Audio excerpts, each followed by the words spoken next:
Beginners point में आपका हार्दिक स्वागत है। 4 फरवरी की खास खबर के साथ साथ मैगजीन पूरी पर डालेंगे नज़र। एशिया का सबसे बड़ा एयर शो हो रहा है, चले पढ़ेंगे इसको भी। एशिया इंडिया 2023, ठीक है। ये है सब इंग्लिश में तो इसको पढ़ने की जरूरत नहीं है। G20 प्रेसिडेंसी और शिक्षा में नवाचार। भारत का एक एडटेक उद्योग वर्तमान में तेजी से विस्तार कर रहा है, जिसके परिणामस्वरूप उपयोगकर्ताओं की संख्या में वृद्धि हुई है, ठीक है। ये वृद्धि कोविड की महामारी के बाद विशेष रूप से ज्यादा देखी गई थी। मेन क्या है इसमें, शिक्षा मंत्रालय को बजट 2023 में इतने करोड़ रुपए आवंटित किए गए, जो पिछली की तुलना में 13% अधिक हैं। अब तक का ये सबसे ज्यादा आवंटन है, ठीक है। चेन्नई में G20 शिक्षा कार्य समूह की बैठक इस महीने में ऐतिहासिक साबित हुई। इसमें विभिन्न देशों और अंतर्राष्ट्रीय एजेंसी द्वारा शिक्षा में प्रौद्योगिकियों के बहुस्तरीय उपयोग को सामने लाया गया। चेन्नई में हुई G20 शिक्षा कार्य समूह की बैठक कहाँ हुई? चेन्नई में। इसमें UNICEF, UNESCO, OECD, NIEPA, NCRT, राष्ट्रीय कौशल विकास परिषद जैसे मुख्य प्रमुख भारतीय संस्थानों के साथ G20 सदस्य और आमंत्रित देशों द्वारा बैठक में डोमेन विशेषज्ञता और परीक्षण अभ्यासों साझा करने कुछ ऐसी चीजें हैं जो प्रौद्योगिकियों से लैस एक उज्ज्वल शैक्षिक प्रणाली का मार्ग प्रशस्त करती हैं, ठीक है। शिक्षा को सुव्यवस्थित करने के सपने को साकार करने के लिए नवीन शिक्षा शास्त्र, पाठ्यक्रम संचालन, निरंतर व्यावसायिक विकास, ICT कार्यान्वयन के माध्यम से शिक्षकों को प्रशिक्षण दिया जाए, जो कि जिला शिक्षा और प्रशिक्षण संस्थान जिला स्तर पर शिक्षा सुधार को सुविधाजनक बनाने में महत्वपूर्ण भूमिका निभाते हैं। इसलिए सरकार ने उन्हें उसी के लिए विकसित करने का निर्णय लिया है। न्यू इंडिया के प्रयास के रूप में इनोवेशन की सही पहचान की है। न्यू इंडिया ने इनोवेशन को एक ऐसे प्रयास के रूप में पहचाना है जो विकास को गति देने और मानव विकास की कुछ सबसे अधिक जटिल समस्याओं का समाधान प्रदान करने के लिए केंद्रित है।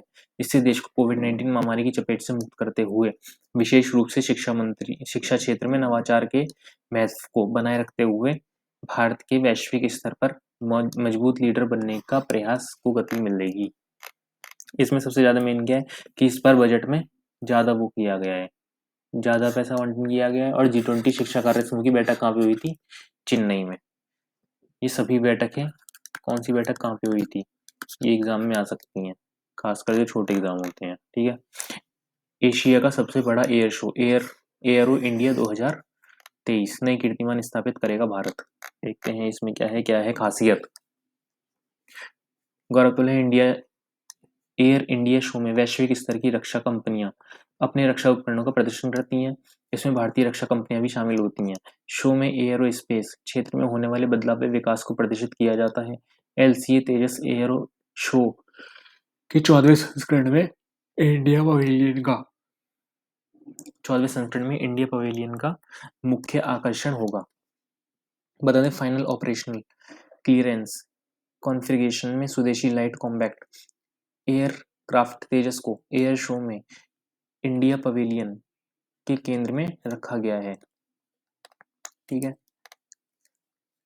ये India pavilion fixed wing platform के लिए एक इकोसिस्टम विकसित करने में भारत के विकास को प्रदर्शित करेगा। तेजस एक बहुभूमिका वाला सुपरसोनिक लड़ाकू विमान है, जिसे हवाई लड़ाई और तोही और जहाज रोधी क्षमताओं के साथ आक्रामक हवाई समर्थन के लिए डिजाइन किया गया है। कहाँ होगा एयर शो? यह आयोजन बेंगलुरु कर्नाटक के येलंकाहा वायुसेना स्टेशन पर होगा। कर्नाटक के येलंकाहा स्थित वायुसेना स्टेशन के लगभग 35,000 वर्ग मीटर क्षेत्र में यह अब तक का सबसे बड़ा एयर शो होगा। कब होगा? 13 से 17 फरवरी 2023 को। इसमें जो बेस्ट कंपनीज होती हैं वो पार्ट लेती हैं। और कहाँ पर होगा? बेंगलुरु में। बेंगलुरु 731 प्रदर्शकों ने कराया पंजीकरण। 731 प्रदर्शकों ने पंजीकरण कराया है। इसके प्रमुख आयोजनों में रक्षा में संबंधित जुड़ाव के माध्यम से साझी समृद्धि विषय वस्तु के साथ रक्षा मंत्रियों का सम्मेलन और एक सीईओ गोलमेज बैठक भी शामिल हो रही है। इसके अलावा मंथन स्टार्टअप कार्यक्रम और बंधन समारोह के दौरान समझौता ज्ञापनों पर हस्ताक्षर किए जाएंगे। 5वें दिन शानदार एयर शो का प्रदर्शन इस कार्यक्रम का हिस्सा होगा। इन समारोह को स्वदेशी हथियारों और उपकरणों के जरिए रक्षा निर्यात बढ़ाने के ध्यान के लिए फोकस किया गया है। प्रदर्शनी की थीम क्या होगी? 5 दिवसीय प्रदर्शनी theme the runway to a billion opportunities रखी गई है। थीम क्या रखी गई है? The runway to billion opportunities. 5 दिवसीय प्रदर्शनी कार्यक्रम में एयरोस्पेस और रक्षा उद्योगों की एक प्रमुख व्यापार प्रदर्शनी के साथ साथ भारतीय वायुसेना द्वारा हवाई प्रदर्शन भी आयोजित होगा। एयरोस्पेस उद्योग में वैश्विक प्रमुखों और बड़े निवेशकों के अतिरिक्त इस कार्यक्रम में दुनिया भर के विचारक भी भाग लेंगे। ठीक है, मेक इन इंडिया के उद्देश्यों को बढ़ावा मिलेगा। मेक इन इंडिया सिर्फ भारत के लिए नहीं है। 9 जनवरी 2023 को रक्षा मंत्री राजनाथ सिंह ने एयरो इंडिया के बारे में विभिन्न देशों के राजदूतों के एक सम्मेलन में कहा था। भारत की मेक इन इंडिया पहल सिर्फ भारत के लिए नहीं है। रक्षा मंत्री ने बताया कि मेक इन इंडिया की दिशा में सरकार के प्रयास न तो अलगाव को बढ़ावा देने वाले हैं और न ही वे केवल भारत के लिए है। हमारी आत्मनिर्भरता की पहल हमारे भागीदार देशों के साथ साझेदारी के एक नए प्रकार की शुरुआत है। वैश्विक रक्षा उद्योग के दिग्गजों के साथ साझेदारी की जा रही है। मेक इन इंडिया में मेक फॉर द वर्ल्ड विश्व के लिए निर्माण भी शामिल है। ये सभी के लिए रक्षा उद्यान अनुसंधान में विकास और उत्पादन में संयुक्त प्रयासों व साझेदारी को लेकर एक खुली पेशकश में रूपांतरित हो गया है। ठीक है, एयरोस्पेस और रक्षा व्यापार प्रदर्शनी का समायोजन देखने को मिलेगा। भारत ने एशिया के सबसे बड़े और 14वें एयर शो एयरो इंडिया 2023 में भाग लेने के लिए दुनिया भर के प्रतिनिधियों को आमंत्रित किया है। एयरो इंडिया शो एक प्रमुख वैश्विक विमानन व्यापार मेला है जो एयरोस्पेस उद्योग सहित भारतीय विमानन रक्षा उद्योग को अपने उत्पादों, प्रौद्योगिकियों और समाधानों का राष्ट्रीय निर्माताओं के सामने प्रदर्शित करने का अवसर प्रदान करता है। 5 दिवसीय शो में भारतीय वायुसेना द्वारा हवाई प्रदर्शन के साथ साथ प्रमुख एयरो स्पेस और रक्षा व्यापार प्रदर्शनी का समायोजन देखने को मिलेगा। ये सब होगा। ठीक है, पिछले 5 वर्षों में रक्षा निर्यात 8 गुना बढ़ा है।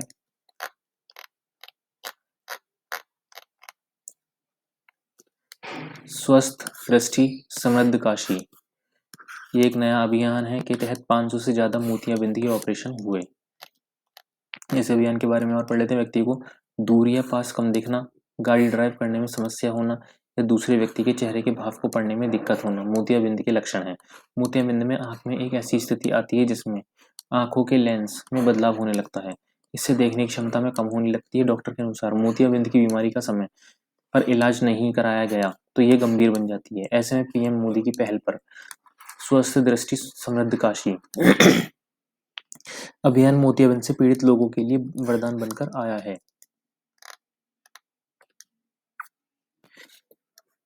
क्या है अभियान? मोतियाबिंद रोग मुक्त वाराणसी बनाने के लिए स्वास्थ्य दृष्टि और समृद्ध काशी अभियान प्रधानमंत्री नरेंद्र मोदी के संसदीय क्षेत्र वाराणसी में चलाया जा रहा है। इस अभियान की शुरुआत पीएम मोदी की प्रेरणा से की गई है। इस अभियान के तहत 50 साल से अधिक उम्र के लोगों की आंख की संपूर्ण जांच की जा रही है। पिछले साल 7 दिसंबर से शुरू हुए इस अभियान के तहत अब तक पीएम मोदी के संसदीय क्षेत्र वाराणसी में 500 से अधिक लोगों का मोतियाबिंद का मुफ्त सफल ऑपरेशन किया जा चुका है। पीएम मोदी ने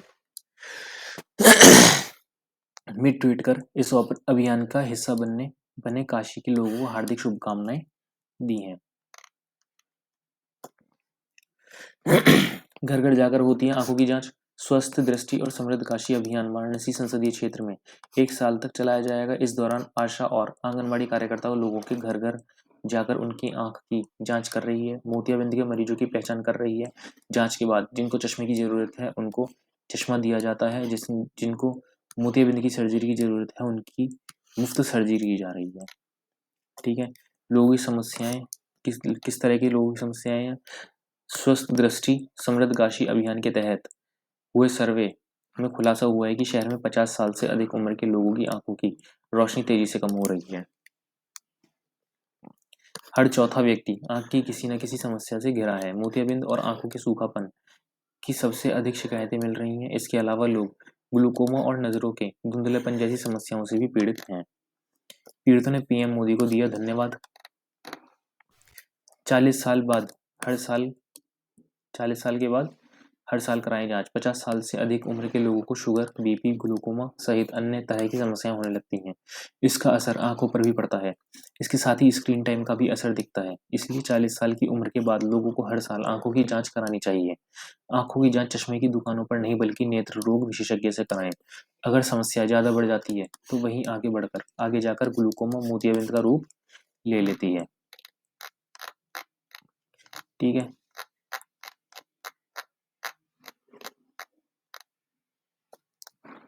IISc launched new research program as a part of UK India University collaboration।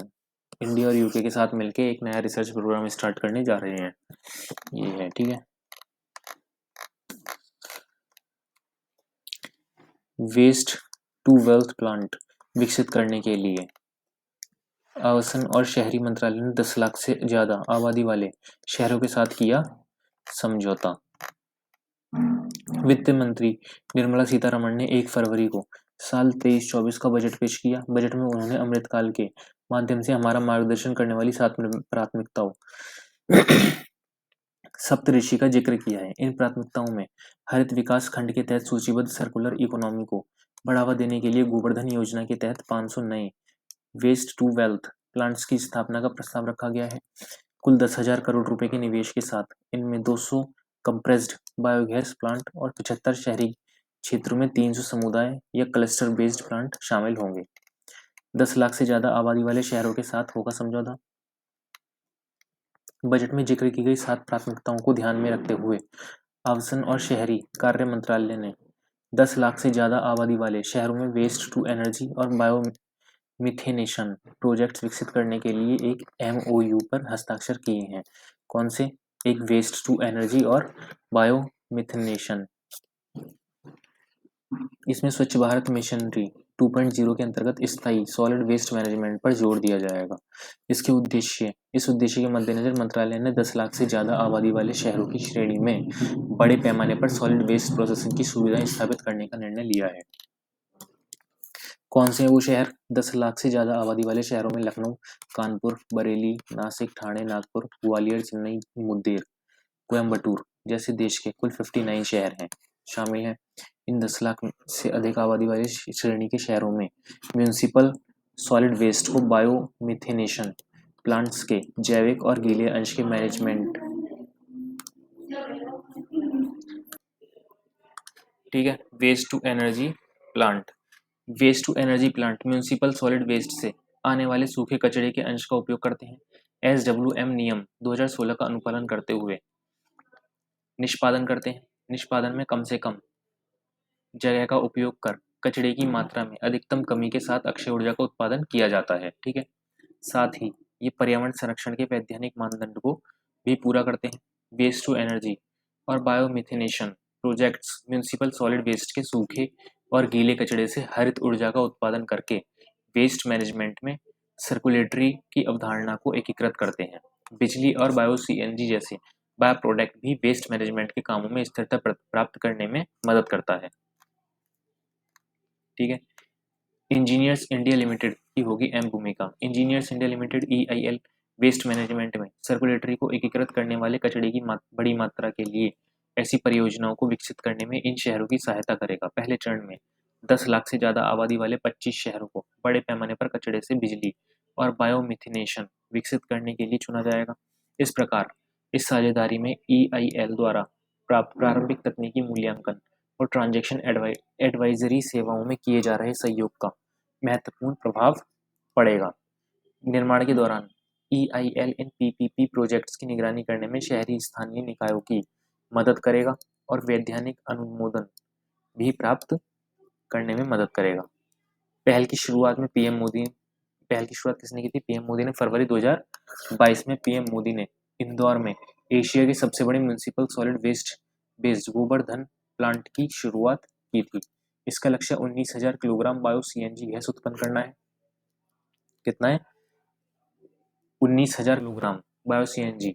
स्वच्छ भारत मिशन शहरी 2.0 के तहत ये जितना भी कार्यक्रम हो रहा है ये किसके तहत हो रहा है? स्वच्छ भारत मिशन शहरी 2.0 के तहत। ठीक है, 10 लाख से ज़्यादा आबादी वाले शहरों के लिए ये प्रोजेक्ट्स अतिरिक्त 15,000 टीपीडी जैव मिथेनेशन क्षमता और 10,000 टीपीडी वेस्ट टू एनर्जी क्षमता स्थापित करने का लक्ष्य रखते हैं। शहरों को कचरा मुक्त बनाने के लिए विजन के तहत SBMU 2.0 के उद्देश्य डंप साइट्स निर्माण और demolition waste, plastic waste manage प्रबंधन के बायो उपचार के साथ साथ 100% वेस्ट प्रोसेसिंग के लक्ष्य को प्राप्त करने पर केंद्रित है। फिर क्या है, कैसे कपास का उत्पादन बढ़ाने की केंद्र सरकार कर रही है प्रयास। अब खेती केवल 2 जून की रोटी का बंदोबस्त नहीं है, व्यापार के लिए भी ये हो गया है। तेजी से फल फूल रही है, करोड़ों का पेट भी पल रहा है, बड़े बड़े उद्योग आज खेती पर निर्भर हो रहे हैं। केंद्र सरकार इसमें क्या कर रही है, दरअसल बड़े बड़े उद्योग आज खेती पर निर्भर हैं। इन्हीं में से एक भारत में कपास की खेती है। ठीक है, ये देख लिया हमने। डिजिटल ट्रेनिंग करा रही है। दरअसल सरकार ने किसानों को कपास की खेती के लिए डिजिटल ट्रेनिंग दिलाने की व्यवस्था की है। इससे कपास के उत्पादन के लिए किसानों को नए नए तरीके पता चलेंगे। वहीं डिजिटल एग्रीकल्चर इंफ्रास्ट्रक्चर को भी बढ़ावा मिलेगा। इससे किसान को सरकार की सारी योजनाओं की जानकारी अपने मोबाइल पर ही मिल जाएंगी और किसान को बिचौलिए ठग नहीं पाएंगे। पब्लिक पार्टनरशिप पीपीपी मॉडल पर जोर दिया जा रहा है। 23-24 में पब्लिक प्राइवेट पार्टनरशिप मॉडल पर कपास की खेती बढ़ावा दिए जाने की बात कही गई है।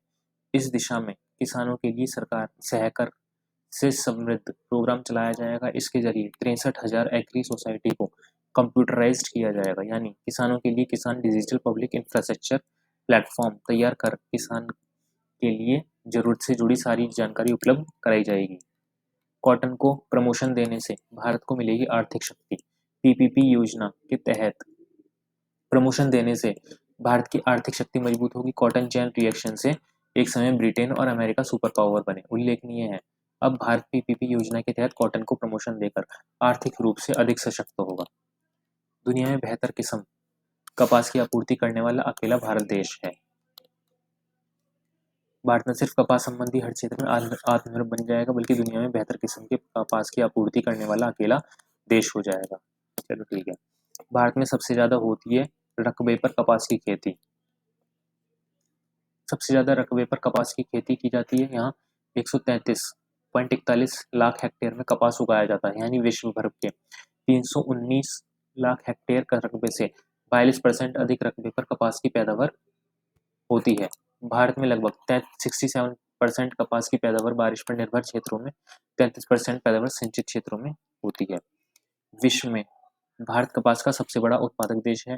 60,50,000 से अधिक किसान सीधे कपास की खेती से जुड़े हैं। ठीक है, किन किन देशों में होता है भारत के कपास का निर्यात? भारत से कपास बांग्लादेश, चीन, वियतनाम, पाकिस्तान, इंडोनेशिया, श्रीलंका, अन्य देशों पर को निर्यात किया गया है, क्योंकि इन पड़ोसी देशों में कपास का उत्पादन कम होता है। भारत दुनिया का सबसे बड़ा कपास उत्पादक और दूसरा सबसे बड़ा निर्यातक है। ठीक है, कम जमीन में हो सकती है कपास की खेती। लघु किसान भी कपास की खेती कर अच्छा मुनाफा कमा रहे हैं। दरअसल भारत की जैविक कपास की डिमांड आज देश दुनिया में बढ़ रही है। भारत एकमात्र ऐसा देश है जो इस मांग की पूर्ति कर सकता है। कौन? भारत ही एकमात्र ऐसा देश है जो मांग की पूर्ति कर सकता है। भारत को कपास के फूल का मूल स्थान माना जाता है और सूती कपड़ा उद्योग में कपास एक मुख्य कच्चा माल। ऐसे में लघु किसान इस खेती को अपनाकर अपनी कमाई में इजाफा कर रहे हैं। ठीक है,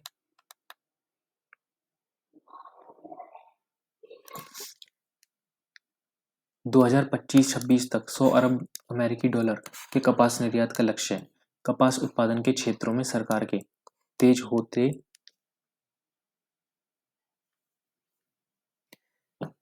प्रयासों और उनके परिणामों से साफ है कि अब वो दिन दूर नहीं होगा जब भारत 100 अरब अमेरिकी डॉलर के कपास निर्यात को लक्ष्य को प्राप्त करेगा। यानी भारत अब उस स्थिति में आ चुका है जब वह 350 अरब अमेरिकी डॉलर वाले बाजार तक पहुंचने जैसी अधिक बड़ी चुनौतियों का सामना करने को तैयार है। G20 की पहली sustainable finance working group SFWG की बैठक गुवाहाटी में शुरू हो गई है। भारत की G20 की अध्यक्षता के दौरान देश के विभिन्न सांस्कृतिक विरासत और विविधता को दिखाने के लिए G20 की बैठक देश के कोने कोने में आयोजित की जा रही है। इसी क्रम भारत के पूर्वोत्तर की विविधता को दिखाने के लिए G20 इंडिया की पहली सस्टेनेबल फाइनेंस वर्किंग ग्रुप की 2 दिवसीय बैठक असम के गुवाहाटी में शुरू हुई है। ठीक है, G20 इंडिया प्रेसिडेंसी के तहत पहली sustainable finance working group SFWG की बैठक का उद्घाटन केंद्रीय आयुष मंत्री सर्बानंद सोनोवाल ने अपने भाषण के साथ शुरू किया। ये कब होगी? 2 से 4 फरवरी। SFWG की बैठक कहाँ पे है? गुवाहाटी में। G20 और G20 शिक्षा से संबंधित कहाँ पे है? चेन्नई। ठीक, किन किन मुद्दों पर हुई चर्चा? G20 की पहली sustainable finance working group meeting के पूर्ण सत्र में विचार विमर्श शुरू हुआ है। गुवाहाटी में चल रही G20 इंडिया के SFWG की 2 दिवसीय बैठक में 4 सत्र का आयोजन होगा। SFWG बैठक के दौरान 3 मुख्य ऐसे एजेंडे जलवायु वित्त के लिए समय पर और पर्याप्त संसाधन जुटाना, सतत विकास लक्ष्यों के लिए वित्त को सक्षम बनाना और सतत विकास वित्त पोषण के लिए पारिस्थितिकी तंत्र की क्षमता निर्माण पर अहम चर्चा होगी। G20 प्रतिनिधियों ने गुवाहाटी के प्रसिद्ध स्थलों का दौरा किया है। प्रकृति की गोद में बैठे असम की राजधानी गुवाहाटी अपनी मनोरम सौंदर्य के लिए विश्व प्रसिद्ध है। इसका आनंद लेने के लिए G20 इंडिया SFWG की बैठक के पहले ही G20 के कई विदेशी प्रतिनिधियों ने यूनेस्को की वैश्विक धरोहर काजीरंगा राष्ट्रीय उद्यान, पोबितोरा वन्यजीव अभ्यारण्य, गरुभंगा आरक्षित वन, ब्रह्मपुत्र के नदीद्वीप, ब्रह्मपुत्र विरासत केंद्र जैसे कई महत्वपूर्ण स्थलों का दौरा किया है। ठीक है,